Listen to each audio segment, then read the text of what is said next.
Hello, Americans. I'm Paul Harvey. You know what the news is. In a minute, you're going to hear the rest of the story. Now, the rest of the story. It was the usual Tuesday morning conference in the boardroom at the London Sunday Times, and as usual, there sat Ian. On this particular Tuesday morning, however, something was wrong.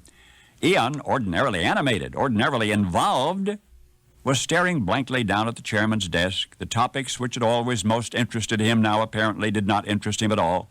The discussion among the newspapermen turned to color printing. Roy Thompson asked Ian to comment. The latter did so, and yet with uncharacteristic reticence and detachment. And then once again he stared down vacantly. Dennis Hamilton leaned over and whispered urgently in Ian's ear. He said, "Are you all right?" Nobody else heard Ian's answer, but Dennis, now apparently more concerned than ever, took his friend by the arm and quickly ushered him from the room.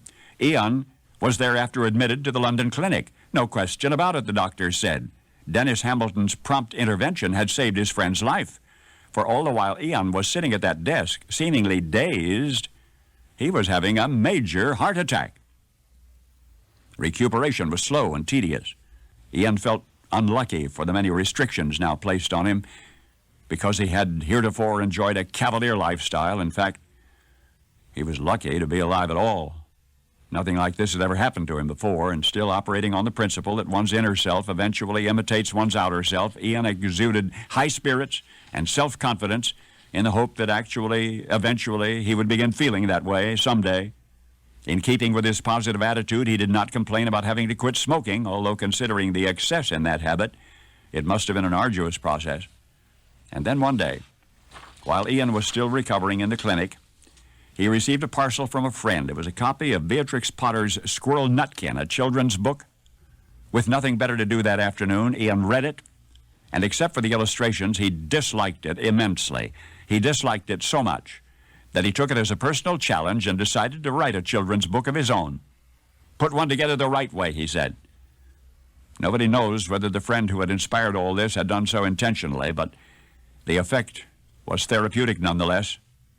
For as Ian proceeded with his gentle invention, a marvelous calm came over him, a peace which no other literary exercise had ever brought. Day after day, Ian pored happily over his children's tale, and when completed, it was published, and when published, it stole its way into the hearts of youngsters all over the world. For inadvertently emulating the Teflon-coated character he had once created for adults, complete with intemperate drinking and smoking and risk-taking, author Ian had pushed himself ever closer to the edge of the abyss until he almost fell in. Remember then what had helped pull him back? A delightful little book, later translated to the big screen by Disney. The children's classic Chitty Chitty Bang Bang. That was the book he wrote.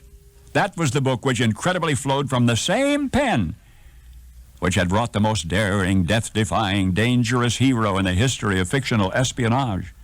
You know the serial protagonist of Ian Fleming's fairy tales for grown-ups, the super spy stories of James Bond. Only now you know the rest of the story.